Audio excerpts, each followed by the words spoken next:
Pagharap ni Mary Jane Veloso sa korte dito sa Nueva Ecija ipinagpaliban.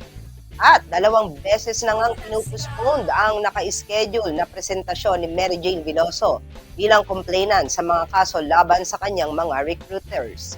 Matatandaan na si Mary Jane ay inaresto sa Indonesia dahil sa drug trafficking noong 2010, ngunit hindi natuloy ang pagbitay sa kanya doon. Sa isang panayam sa abogado ni Veloso na si Attorney Jocelyn Dinla, Secretary General ng NUPL, sinabi niyang nireset ang hearing sana noong Miyerkules para sa mga kasong qualified human trafficking, estafa and illegal recruitment kontra kina Julius Lacanilao, Maria Cristina Serio at isang nagngangalang Ike. Unang beses itong hindi natuloy noong April 23, 2025. May pending motion anya kasi sila na humihiling na payagang humarap ng personal para tumistigo si Veloso kay Judge Maximo Ancheta ng RTC Branch 89 sa Santo Domingo, Nueva Ecija.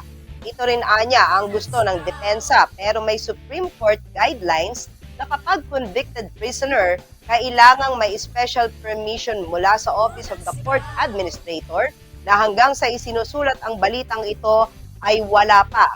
Noong nakaraang Disyembre ay inilipat si Mary Jane sa Correctional Institute for Women sa Mandaluyong City, habang sina Serio at Lacanilao ay sinentensyahan ng habang buhay na pagkakakulong noong 2020 dahil sa paglabag sa RA 8042 or the Migrant Workers Act.